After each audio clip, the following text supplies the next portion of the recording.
Chegamos ao último domingo do mês, mais uma vez nós olhamos para trás e pensamos como passou tão rápido e nós não vimos. Mas não conseguimos chegar na pregação de número 100, ficou na 97. Estamos atrasados aí. Vamos passar ainda um bom tempo neste livro. Irmãos, nós temos aqui, nessa porção de Atos que nós estamos aqui semanalmente lidando, já faz algumas semanas que nós estamos, é no meio de uma pregação do apóstolo Paulo, que ele está na sua primeira viagem missionária, junto na companhia de Barnabé, um outro homem de Deus, e ele está neste momento em uma sinagoga judaica, onde ele teve ali a oportunidade de trazer uma palavra. Então, o culto judaico naquele período, ele era feito no sábado, e havia ali o momento de leitura das escrituras, assim como nós fazemos aqui. Você faz uma leitura do texto bíblico, o texto era lido, e na sequência da leitura, os líderes da sinagoga eram comum convidar homens a estar expondo ali alguma coisa, uma palavra, trazendo uma palavra de consolo. E Paulo, ele era um homem conhecido do meio judaico. Ele era alguém que foi ensinado aos pés de Gamaliel, ele serviu ao judaísmo com muita fidelidade durante o seu tempo. Ele perseguiu, inclusive, a igreja de Cristo. Nós vimos aqui já sobre isso. E agora, ele, diante dessa oportunidade, ele não hesita. E ele toma a palavra e começa a realizar ali uma pregação. E é a pregação que nós estamos aqui analisando no momento. Então, nós vamos ler aqui, mais uma vez, a pregação completa de Atos 13, desde o verso 16 até o verso 41. Mas preste bastante atenção nos versos 26 e 27, porque são esses versículos que nós veremos hoje. Então, apenas 2 versículos dentro dessa pregação. Então, acompanhe comigo a leitura e depois mantenha a sua Bíblia aberta para que você também possa acompanhar o que o apóstolo Paulo estava lá falando. Então, diz assim a palavra do Senhor. Paulo, levantando-se, fazendo com a mão sinal de silêncio, disse: Israelitas e todos vocês que temem a Deus, escutem. O Deus do povo de Israel escolheu os nossos pais e exaltou o povo durante a sua peregrinação na terra do Egito, de onde os tirou com braço poderoso. Suportou os maus costumes do povo durante uns 40 anos no deserto. E, havendo destruído 7 nações em Canaã, deu essas terras como herança ao seu povo. Tudo isso levou cerca de 450 anos. Depois disso, lhes deu juízes, até o profeta Samuel. Então, eles pediram um rei, e Deus lhe deu Saul, filho de Quis, da tribo de Benjamim, e isso durante 40 anos.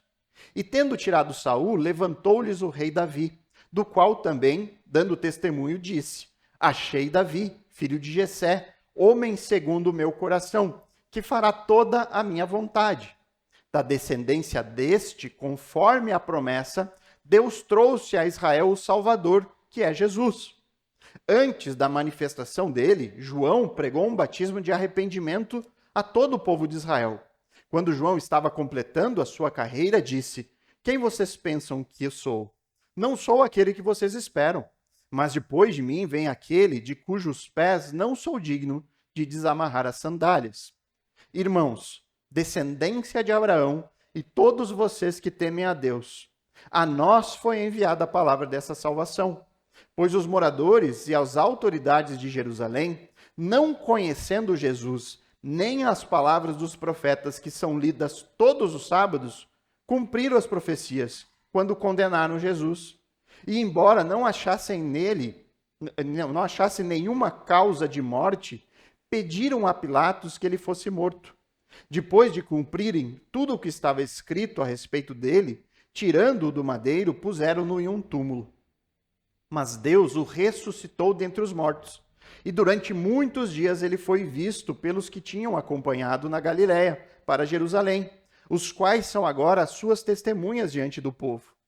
E nós anunciamos a vocês o evangelho da promessa feita aos nossos pais, como Deus a cumpriu plenamente a nós, seus filhos, ressuscitando Jesus, como e também está escrito no Salmo número 2. Você é meu filho, hoje eu gerei você. E quanto ao fato de que o ressuscitaria dentre os mortos para que jamais voltasse à corrupção, Deus o expressou dessa maneira: e cumprirei a favor de vocês as santas e fiéis promessas feitas a Davi. Por isso também diz em outro salmo: não permitirás que o teu santo veja a corrupção. Porque tendo Davi, no seu tempo, servido conforme o plano de Deus, morreu, foi sepultado ao lado dos seus pais e viu corrupção. Porém, aquele a quem Deus ressuscitou não viu corrupção. Portanto, meus irmãos, saibam que é por meio de Jesus que a remissão dos pecados é anunciada a vocês. E por meio dele, todo o que crê é justificado de todas as coisas das quais vocês não puderam ser justificados pela lei de Moisés.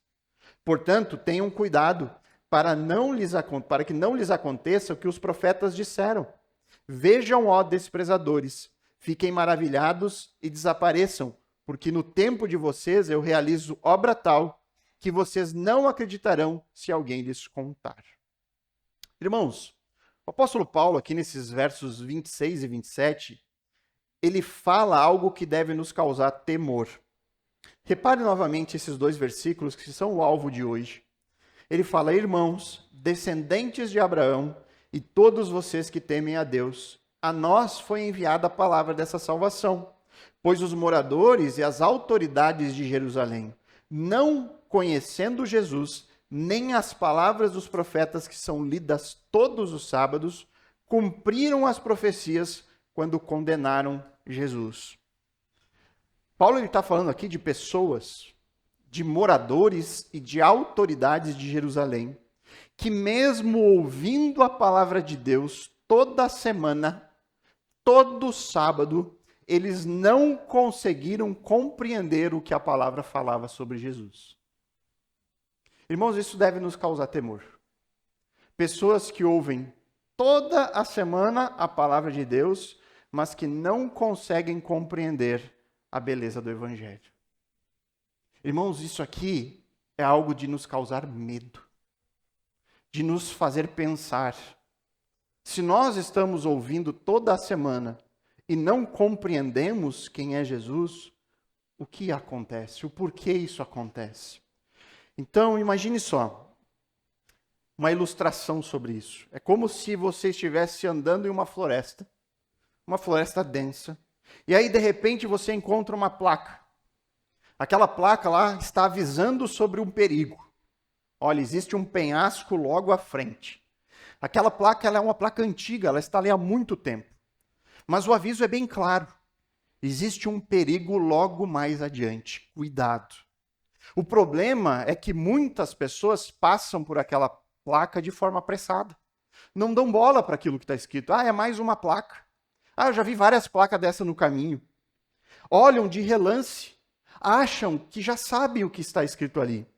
Ignoram os avisos e seguem adiante. Muitos cairão no abismo mesmo com a placa ali.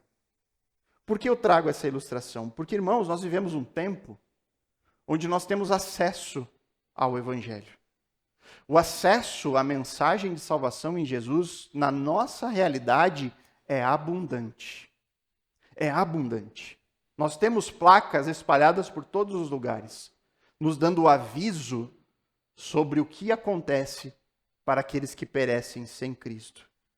De tal forma que é possível que muitas pessoas se acostumem com a presença da palavra de Deus no seu dia a dia e esquecem de que isso é um aviso real e um risco real que nós devemos considerar. Esquecem que o acesso a essa placa de sinalização é um privilégio. O acesso ao Evangelho é um privilégio que foi negado a muitos ao longo da história.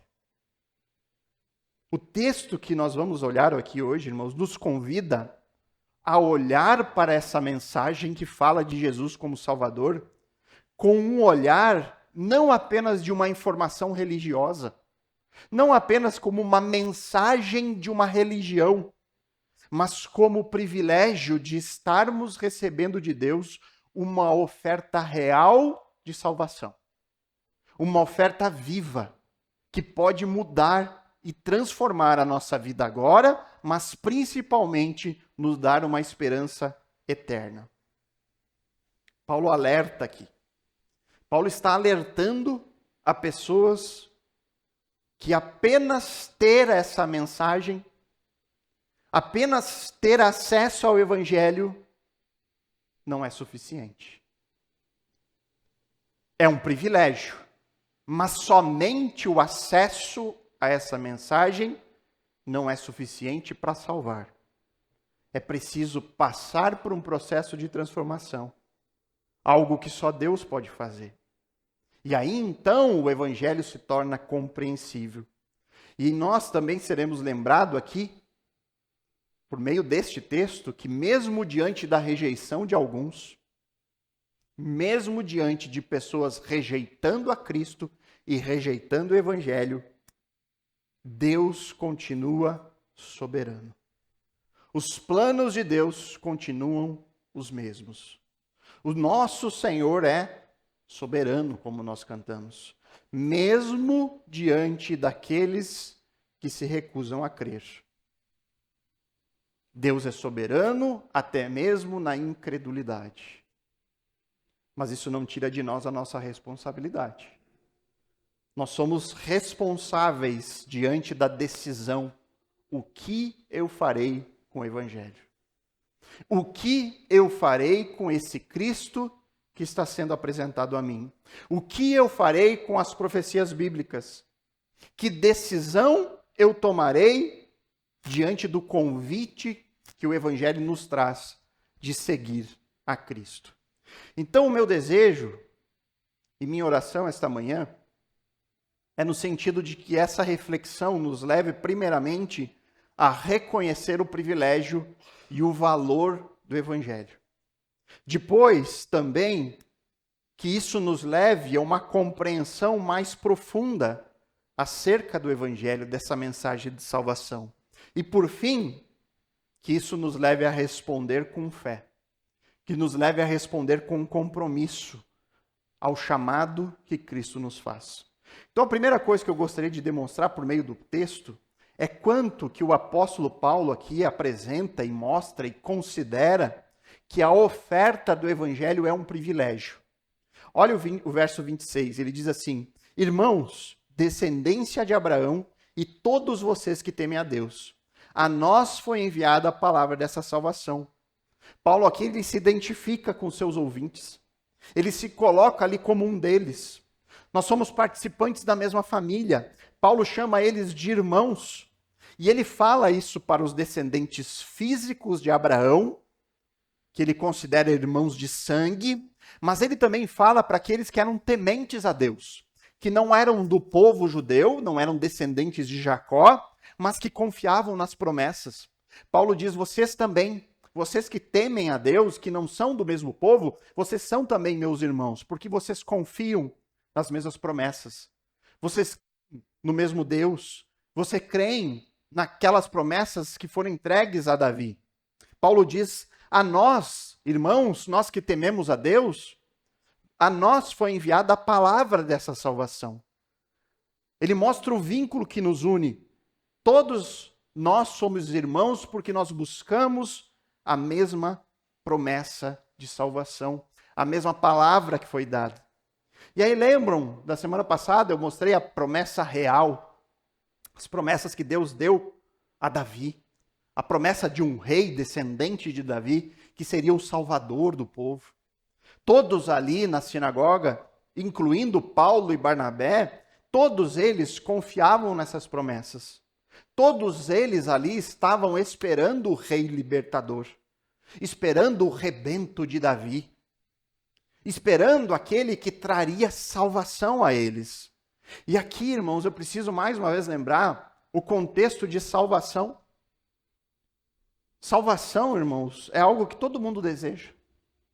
Todas as pessoas almejam algum tipo de salvação, algum tipo de redenção.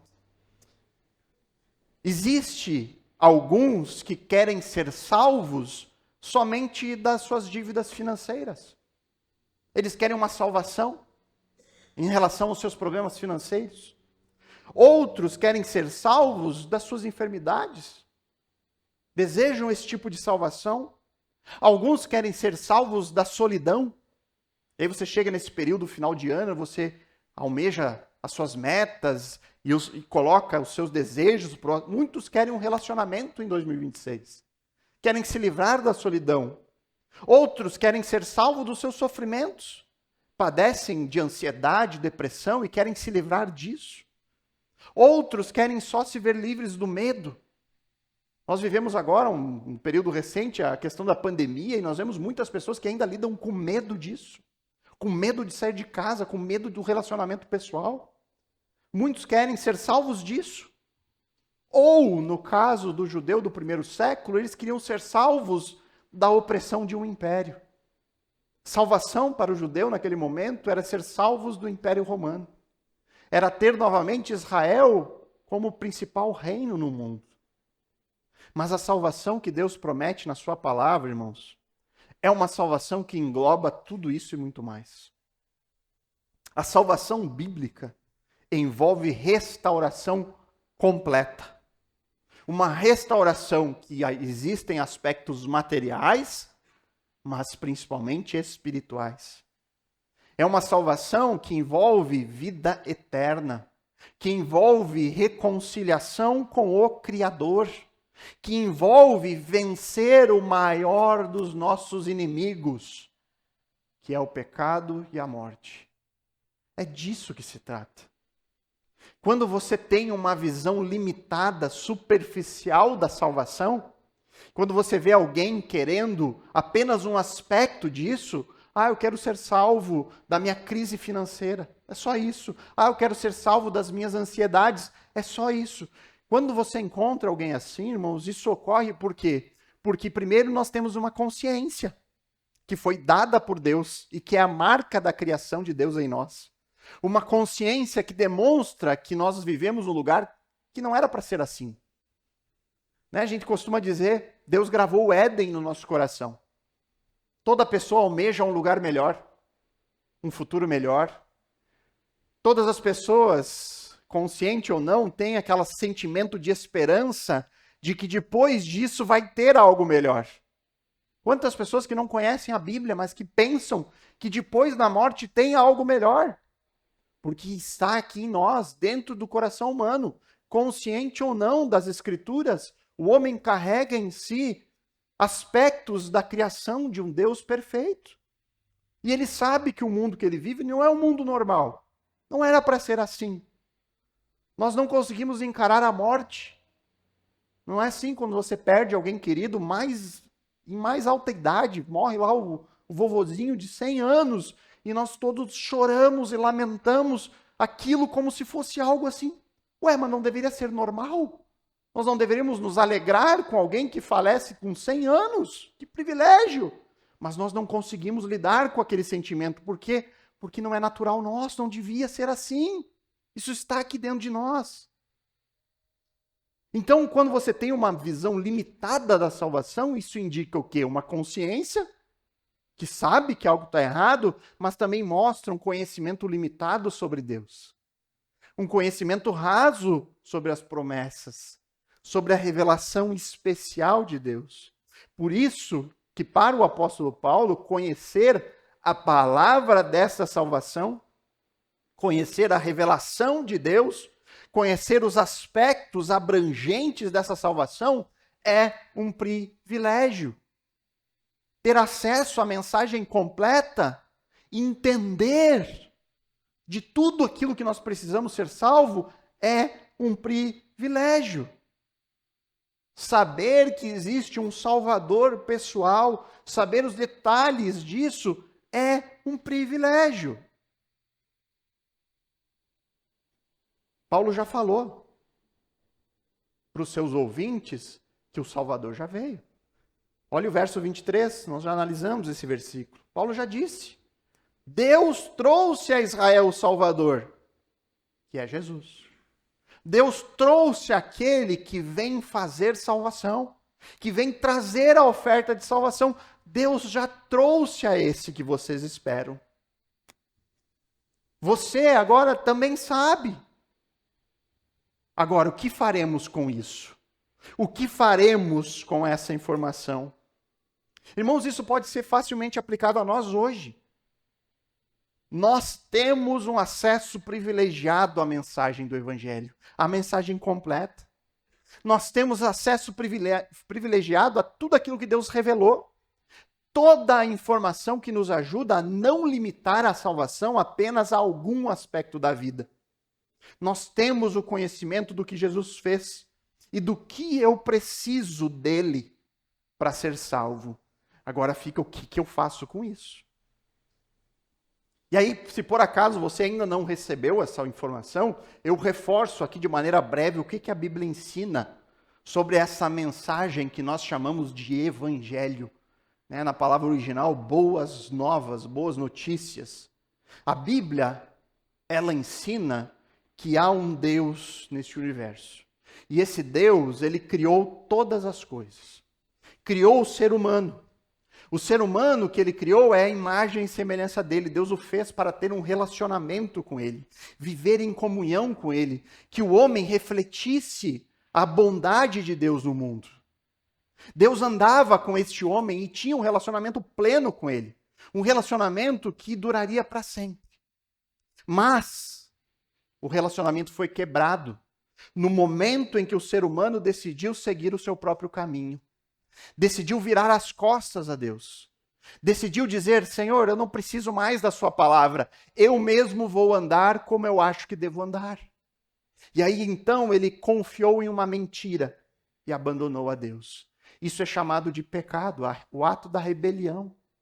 O coração que se volta contra Deus. E a partir daquele momento, a Bíblia diz que o pecado entrou neste mundo e trouxe várias consequências. Incluindo a consequência mais temida de todas, que é a morte. Por quê? Porque Deus disse, se o pecado entrar no mundo, a consequência é a morte. Vocês morrerão.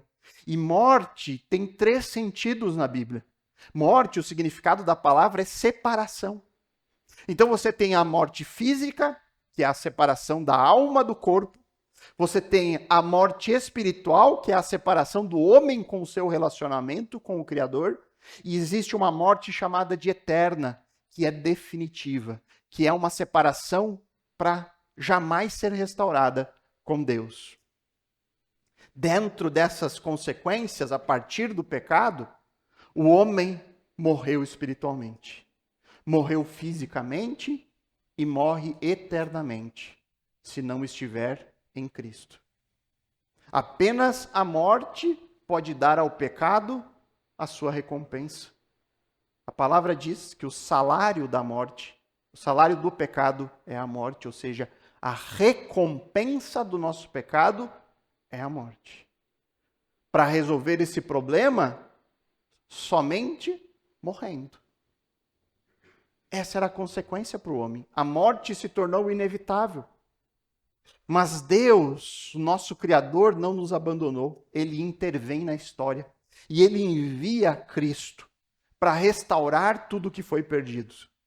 Ele envia Jesus oferecendo perdão dos nossos pecados. De que forma ele pode nos perdoar?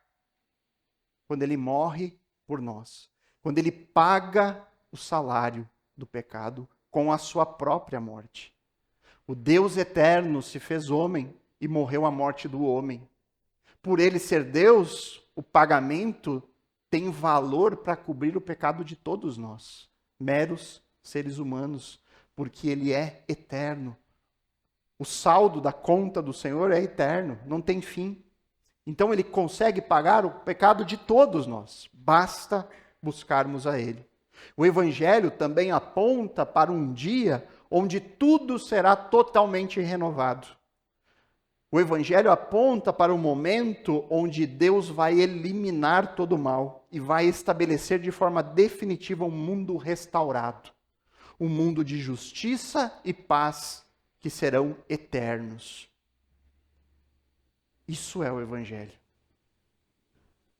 Quem não gostaria desta oferta?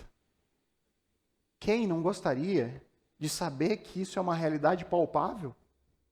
Quem não gostaria de saber que um dia vai vencer a morte? Vai ser ressuscitado em corpo e vai viver eternamente em um lugar de perfeita paz e justiça? Quem? Muitos, irmãos. Muitos não querem. Irmãos, não há salvação sem o conhecimento disso. Sem o conhecimento de uma mensagem que fala de Jesus e do seu sacrifício. O mundo precisa saber disso. É por isso que esse livro está aqui. Para nos contar sobre isso. É por isso que cristãos lutam diariamente e abrem mão das suas vidas para pregar o evangelho em lugares que nós não estamos dispostos a ir. É por isso, porque entenderam a salvação, porque compreenderam essa oferta maravilhosa e querem levar para todas as pessoas que ainda não tiveram o privilégio de ouvir. Irmãos, nós temos que entender a importância e o privilégio disso. As pessoas precisam ouvir.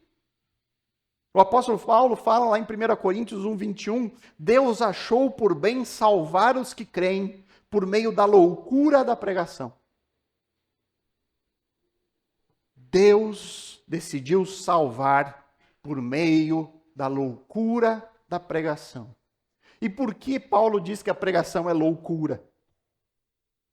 Porque ela é incompatível com a sabedoria deste mundo. Dizer para alguém que a vitória sobre a morte vem por meio de alguém que morreu há muito tempo atrás, é loucura para este mundo. Você dizer que um dia nós ressuscitaremos, é loucura para a sabedoria deste mundo. Tudo isso é loucura para este mundo.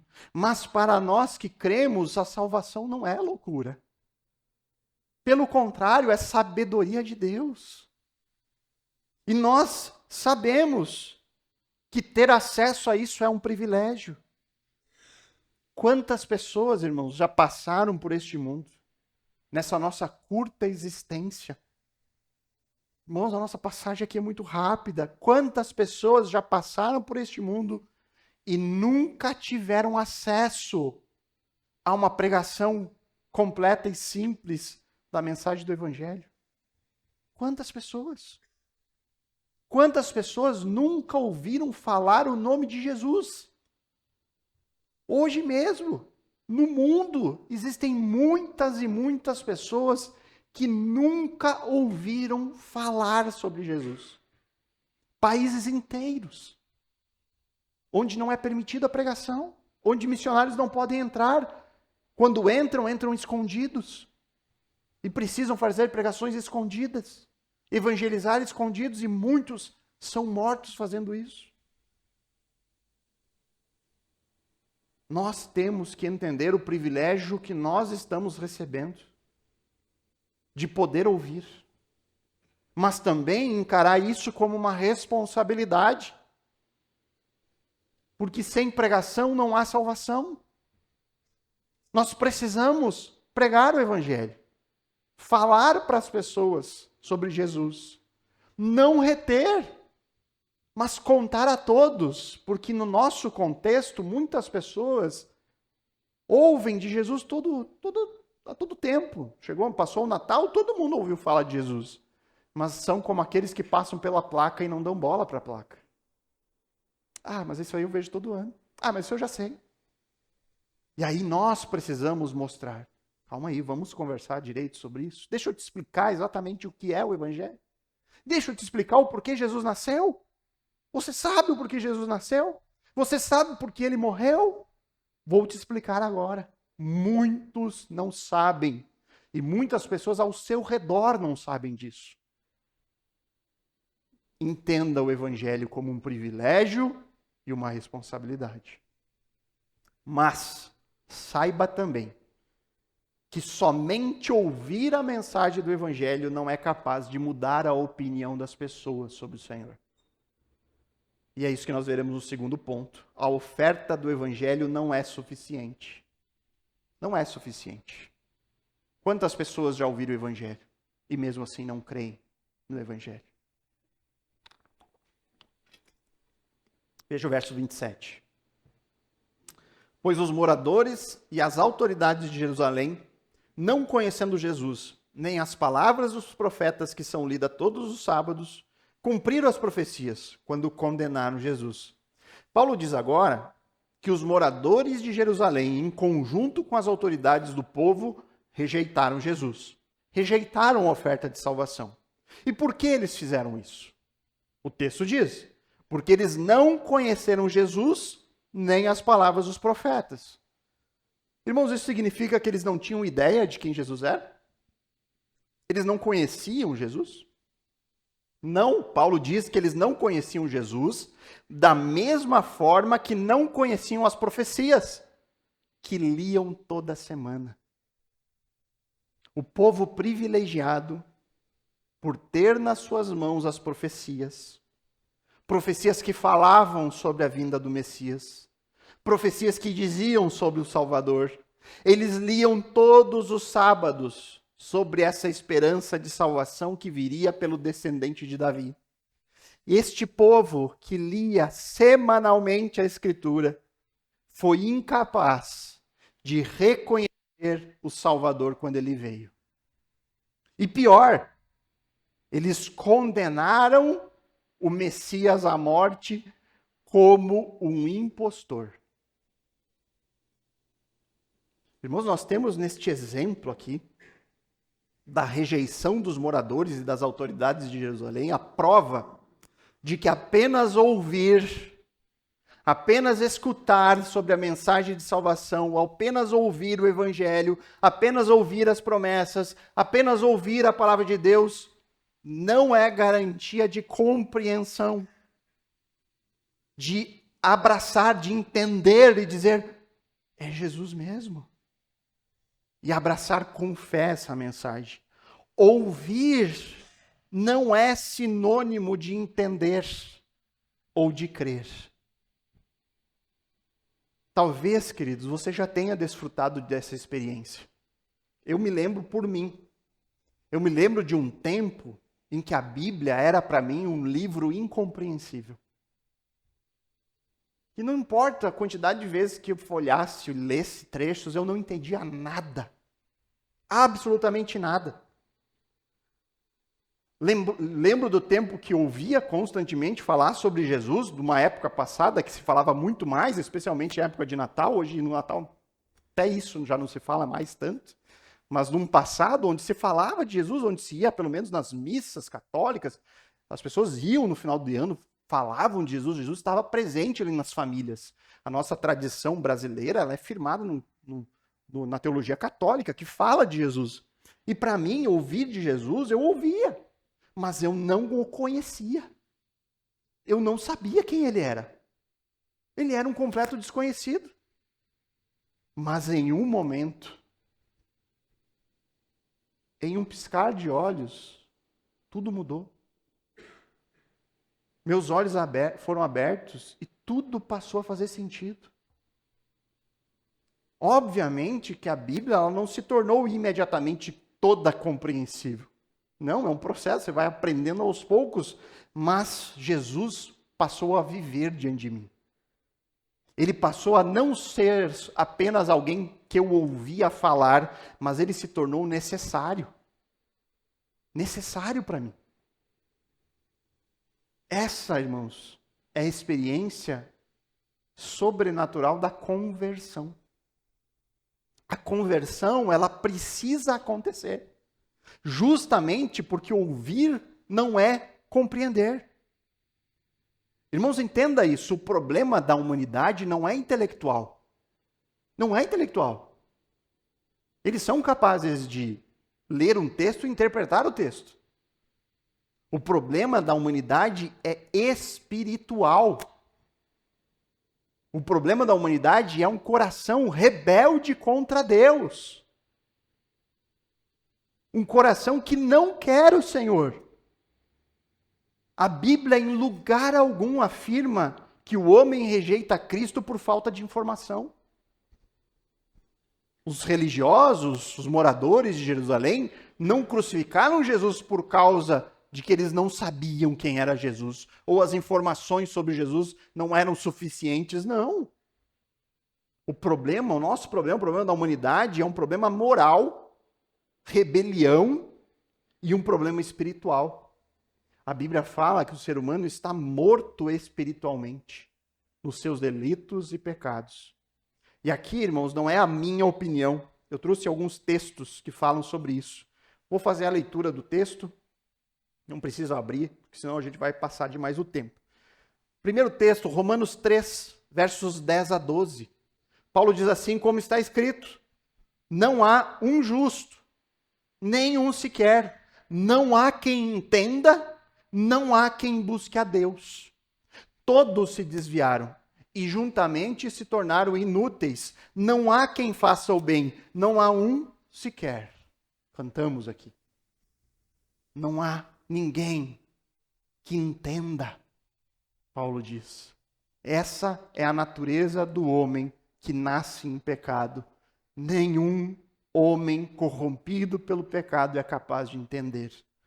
Aí depois, 1 Coríntios 2,14, ele diz assim, ora, a pessoa natural, ou seja, a pessoa que nasce pecador, corrompido, ela não aceita as coisas do Espírito de Deus, porque lhes são loucura. Sabedoria do mundo. Olha para a mensagem do Evangelho e diz, isso é loucura. E ela não pode entendê-las, porque elas se discernem espiritualmente. Ou seja, o problema não é intelectual, é espiritual. 2 Coríntios 3, 14 a 16, aqui Paulo está falando do povo judeu. E ele diz assim, mas a mente deles se endureceu, pois até o dia de hoje o mesmo véu permanece sobre a leitura da antiga aliança. Não foi tirado, pois só em Cristo ele é removido. Paulo está dizendo o povo judeu, ele lê as escrituras com um véu, que impede eles de ver a Cristo. Eles estão com seus olhos encobertos. Quando, porém, alguém se converte ao Senhor, o véu é retirado. Isso só muda com a conversão. Na conversão, o véu é arrancado. 2 Coríntios, capítulo 4, versos 3 e 4. Mas se o nosso evangelho ainda está encoberto, é para os que se perdem que ele está encoberto, nos quais o Deus deste mundo, e aqui ele está falando Satanás, cegou o entendimento dos descrentes, para que não lhes resplandeça a luz do evangelho da glória de Cristo, o qual é a imagem de Deus. Mais uma vez, o problema da humanidade é espiritual, estão cegos para o evangelho. E aí vem João, capítulo 1, versos 12 e 13. Mas a todos quantos o receberam, todos aqueles que creram, deu-lhes o poder de serem feitos filhos de Deus, a saber, os que creem no seu nome. Os que creem foram convertidos, e aí João diz como ocorre a conversão, os quais não nasceram de sangue, nem da vontade da carne. João diz, olha, quem se converte não se converteu pelas suas próprias capacidades, isso não ocorre por contexto natural, porque eles são mais inteligentes ou capazes, não ocorre pela vontade do homem, mas pela vontade de Deus. Poderia citar ainda a conversa de Jesus com Nicodemos, que diz que nós temos que nascer do alto. Poderia citar Efésios 2. Todo o capítulo fala sobre isso, a nossa condição diante do Senhor e quem nos dá vida. Então esses textos mostram que a regeneração espiritual ocorre através da compreensão de quem Jesus é. Mas isso é algo operado por Deus em nós. A fé salvadora, a fé que abraça Cristo, que entende que Jesus é o seu único e suficiente Salvador, é resultado de conversão espiritual e não do esforço racional humano. Agora reparem a ironia trágica que está no versículo 27. Olha o que Paulo diz aqui para eles. Ao rejeitar Jesus, os habitantes e autoridades de Jerusalém acabaram cumprindo tudo aquilo que eles liam semanalmente. Olhe novamente o verso 27. Pois os moradores e autoridades de Jerusalém, não conhecendo Jesus e as palavras dos profetas que são lidos todos os sábados, o que eles fizeram? Condenaram Jesus. Mas com isso, cumpriram as profecias. Eles acabaram fazendo tudo aquilo que eles liam. Isso nos leva ao terceiro ponto aqui da pregação. A oferta do evangelho sempre é acompanhada da ação soberana de Deus. Sempre. Sempre que o evangelho é anunciado, pregado, a ação soberana de Deus está presente.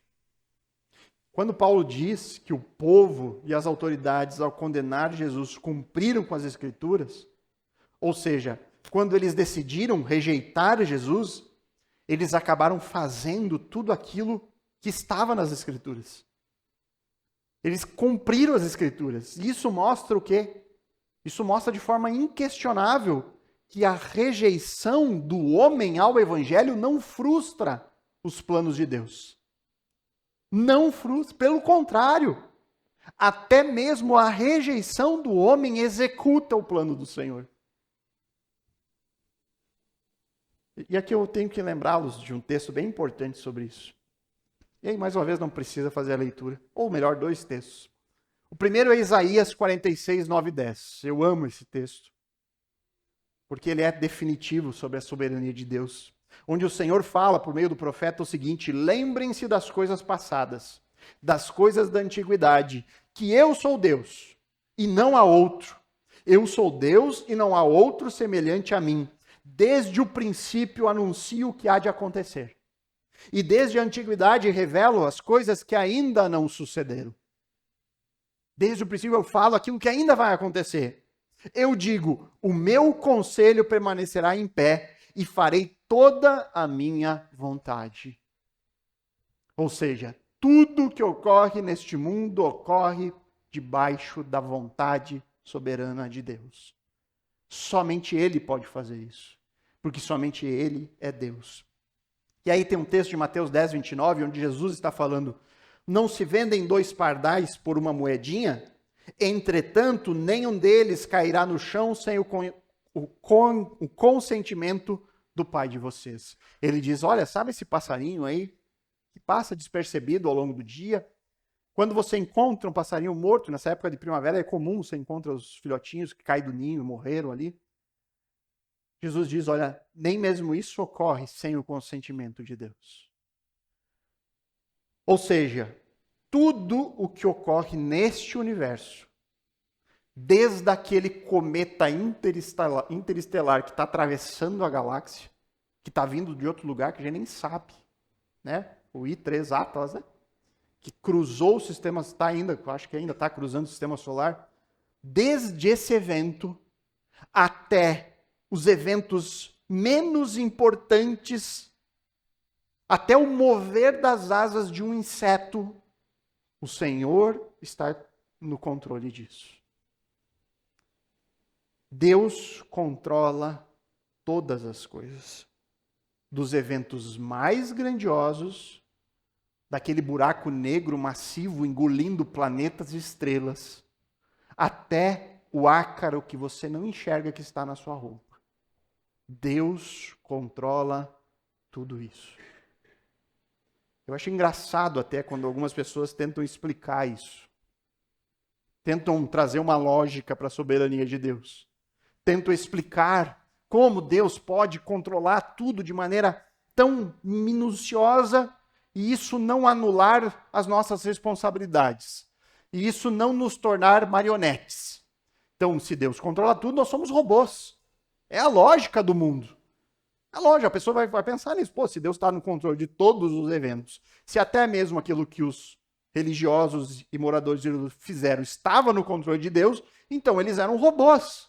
Eles foram programados para fazer aquilo. Judas poderia não trair Jesus? Havia sido profetizado que teria um traidor. A profecia dizia que seria até 30 moedas de prata. Deus havia falado no passado. Havia alguma chance de Judas não trair, se converter e desistir? Existe alguma chance do anticristo no futuro não ser o anticristo? Se Deus disse que isso vai acontecer? Mas como isso não nos faz robôs? Como isso não nos faz marionetes na mão de Deus? Irmãos, eu não sei. Eu não sei. Eu não quero tentar entender Deus com a minha lógica desse tamanhinho. Eu não entendo equações de matemática avançada. Eu não consigo entender. Tem tanta coisa da lógica humana que eu não entendo. Eu vou querer entender aquele que se revela como todo-poderoso, como onisciente, como onipresente, como transcendente Deus. Eu vou querer entender esse Deus? Não, eu me rebaixo, eu humilho a minha inteligência e digo, Senhor, eu creio porque está escrito.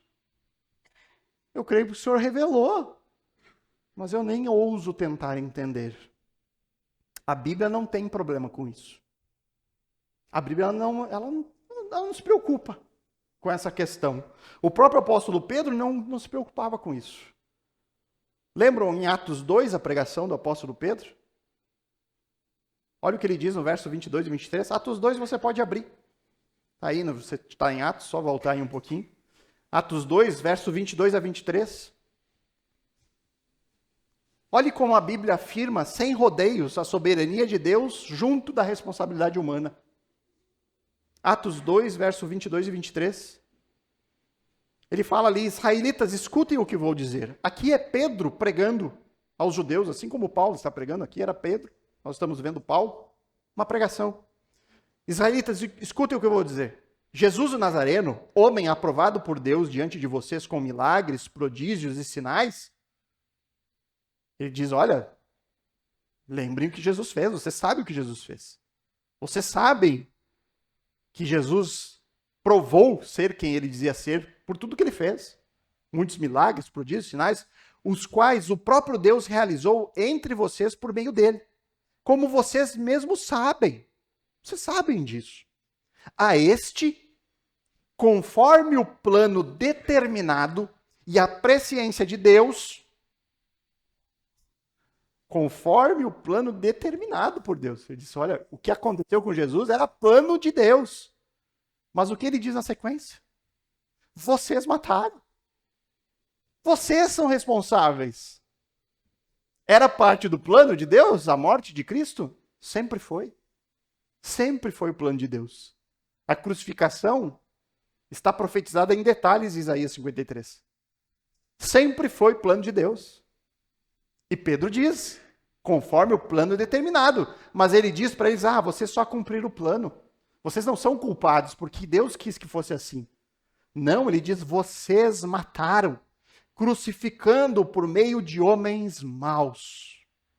Vocês são responsáveis.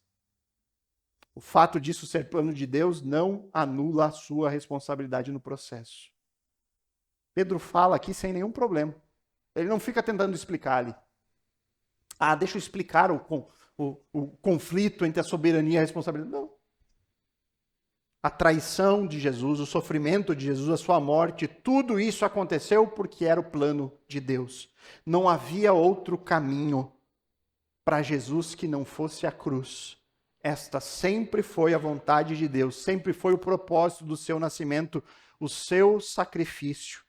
Isso precisava acontecer e isso iria acontecer porque era plano de Deus. Mas para que isso ocorresse, para que isso acontecesse no tempo e no espaço, era necessária a participação de homens maus, atuando para condenar Jesus, fazendo isso de forma injusta. Era necessário que grupo de pessoas influentes rejeitassem Jesus, mesmo diante de tudo que Jesus fazia. Mesmo diante de ver Jesus fazendo milagres, eles rejeitaram. Mas até mesmo a rejeição fazia parte do plano de Deus. Irmãos, isso não significa que esses homens que rejeitaram Cristo eram inocentes. De forma alguma. Esses homens que crucificaram Jesus, eles odiaram Jesus no seu coração. Eles odiaram Jesus. Eles sabem disso. Você pode ter certeza, nenhum destes que participaram ativamente da morte de Jesus, no dia do julgamento, eles vão se declarar inocentes com base no conceito teológico da soberania de Deus. Eles não vão estar lá, Senhor, eu me declaro inocente de tudo que eu fiz, porque a culpa é sua. Eu só fiz aquilo que o Senhor mandou. Não. Todos eles estarão cientes dos seus atos eles sabem o ódio que sentem de Cristo. Eles sabem que tudo eles fizeram pela sua vontade. Eles mataram aquele que eles odiaram. Uma verdade não anula outra verdade. A soberania de Deus não anula a responsabilidade que nós temos dos nossos atos. O apóstolo Paulo, falando sobre a rejeição de Israel, ele diz o seguinte em Romanos 11, não precisa abrir. Logo o pastor Adriano vai estar nesse texto e ele vai explicar melhor, só mostrando aqui o que ele diz sobre a rejeição. O apóstolo Paulo diz em Romanos 11, 7 e 8 o seguinte: que diremos então?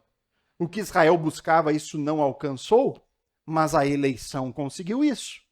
Ele está falando, olha, o povo de Israel rejeitou. E aí então eles não conseguiram o que era prometido a eles? Não, porque muitos judeus estão sendo salvos. A eleição conseguiu, o Senhor está salvando. Mas muitos, eles acabaram abandonando o Senhor. E aí ele diz, os demais foram endurecidos, como está escrito. Deus lhe deu um espírito de profundo sono, olhos para não ver e ouvidos para não ouvir, até o dia de hoje.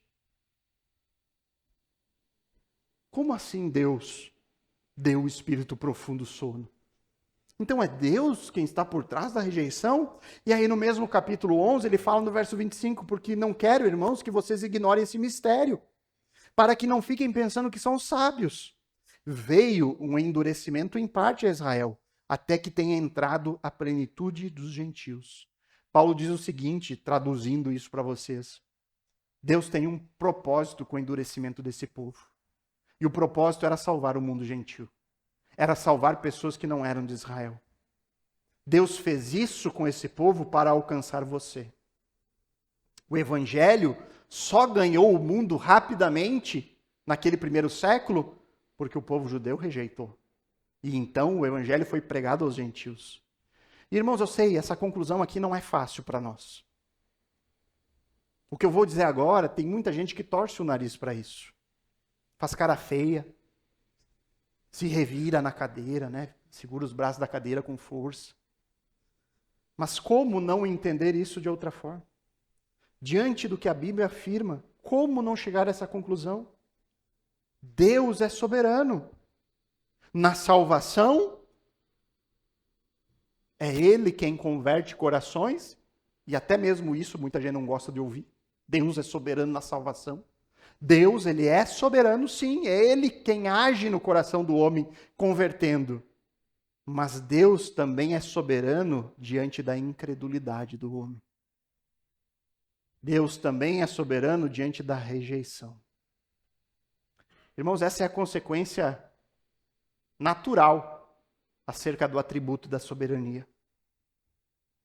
Se Deus é soberano, isso significa que não há um único milímetro desse cosmos que ele não controle. Não existe um único evento acontecendo nesse universo que não esteja nos seus planos. Tudo está debaixo da vontade do Senhor. Mas isso precisa ser equilibrado com outra verdade. Para que a culpa não recaia sobre Deus. Para que Deus não se torne o autor do mal. E aí existe outra verdade bíblica incontestável. Uma verdade que vai dar o equilíbrio. O fato de que nós somos responsáveis pelos nossos atos. A Bíblia nos chama a nos arrependermos e crer. A Bíblia fala isso para você. Se arrependa e creia. Nós precisamos sim tomar uma decisão sobre Jesus. Nós precisamos, decidir se vamos abraçá-lo ou rejeitá-lo. E todos nós seremos responsabilizados por essa decisão. A sua decisão sobre o que você fará com Jesus de Nazaré será colocada na sua conta. Na sua conta. O texto aqui nos mostra algo que nos dá temor. Existe sim um risco real de ouvir e nunca compreender. Mas caso você entenda E caso você abrace Cristo como seu único e suficiente Salvador, saiba que foi o Senhor que te alcançou. Foi vontade dele te adotar como filho, como parte da sua família. Caso o seu caminho seja a rejeição, saiba que até isso está debaixo da ação soberana de Deus, que exerce misericórdia com quem Ele quer e endurece quem Ele quer. Então, recapitulando rapidamente o que nós vimos aqui. Primeiro, que a oferta do Evangelho é um privilégio. Paulo está nos lembrando disso aqui. É um privilégio poder ouvir falar sobre Jesus. Poder ouvir falar a mensagem completa que nos mostra a salvação que Deus promete aos seus. A salvação que envolve restauração total, que envolve vida eterna, que envolve reconciliação com o Criador por meio de Jesus somente. Segundo, a oferta do Evangelho não é suficiente em si só. Apenas ouvir não é garantia de compreender. Não é garantia de crer. O exemplo que Paulo nos traz aqui dos moradores de Jerusalém mostra que é possível muitas pessoas terem contato com a palavra semanalmente e ainda assim rejeitar Jesus. O problema do ser humano é espiritual, não é intelectual. É necessário conversão, transformação interior. E isso só pode ser operado por Deus. E terceiro, a oferta do Evangelho é sempre acompanhada da ação soberana de Deus. Mesmo a rejeição do povo em Jerusalém fazia parte do plano de Deus. A Bíblia mostra isso, que o Senhor controla todos os eventos, grandes ou pequenos. Mas ao mesmo tempo, a Bíblia também mostra que a soberania de Deus não anula a nossa responsabilidade. Nós somos chamados a tomar uma decisão. Nós somos chamados a nos decidir sobre Jesus. E cada um de nós será responsabilizado individualmente por isso. Então, ao refletir sobre isso, eu convidaria você a reconhecer essas coisas. Reconhecer o privilégio que é ouvir o Evangelho. Muitos não tiveram essa oportunidade. Muitos e muitos não tiveram. Mas nós não podemos tratar o Evangelho como algo trivial. Nós precisamos valorizar isso. E precisamos entender a necessidade de transformação, de conhecer essa mensagem de uma forma de dentro que atinge a alma. Entender de fato para podermos abraçar Jesus como Senhor e Salvador. Por isso nós temos que clamar. Por isso você deve orar, Senhor, transforma o meu coração. Eu não quero correr o risco de ser como esses de Jerusalém no tempo de Jesus, que toda semana ouviram e não entenderam. Senhor, não deixe que isso aconteça. Muda o meu coração. Me faz entender, para que eu possa crer, para que eu possa abraçar Jesus realmente com fé. Nada foge ao controle do Senhor. Nem a rejeição foge. Então, o que você fará com Jesus? Qual a sua decisão sobre ele? Essa é a pergunta que permanece. Irmãos, que nós possamos com humildade pedir a Deus que Ele abra os nossos olhos, que Ele transforme o nosso coração e que Ele nos conduza a uma fé genuína. Uma fé genuína que resulta em uma nova vida, que resulta em um compromisso verdadeiro com Cristo. Senhor, tem misericórdia de nós. Vamos orar. Pai querido, amado Senhor, diante desse texto que mostra pessoas que liam as tuas promessas todos os sábados e mesmo assim foram incapazes de reconhecer Jesus como Senhor e Salvador de suas vidas, que esse texto cause verdadeiro temor em nós, para que não repitamos o erro que eles repetiram no passado, para que possamos humildemente clamar a Ti, pedindo que o Senhor nos transforme, para que o Senhor opere essa conversão que nós sabemos pela palavra que somente o Senhor é capaz de fazer. Trocar o nosso coração de pedra, um coração insensível a Ti, que não entende, que não compreende, que não deseja o Senhor. Que o Senhor troque o coração de todos nós, aqueles que porventura ainda não foram trocados, Senhor, por um coração de carne, um coração sensível, um coração que deseja o Senhor e que pretende e se dispõe a conhecê-lo mais dia a dia. Que Jesus resplandeça diante de nós como vivo Ele está. Que Ele faça mais do que sentido, que Ele se torne a maior necessidade da nossa vida. O Evangelho não é algo difícil de compreendermos, nós sabemos disso. Mas nós precisamos que os nossos olhos sejam desvendados para Ele. Então, Pai, o meu desejo e oração essa manhã é que isso aconteça em cada um de nós. Que todos nós possamos ser transformados por Ti, pelo Teu Espírito Santo, e que possamos, a partir disso, ter um relacionamento verdadeiro com o Senhor e com a Sua palavra, até o dia em que seremos totalmente transformados e viveremos eternamente com o Senhor. Essa é a nossa oração aqui essa manhã. Em nome de Cristo Jesus. Amém.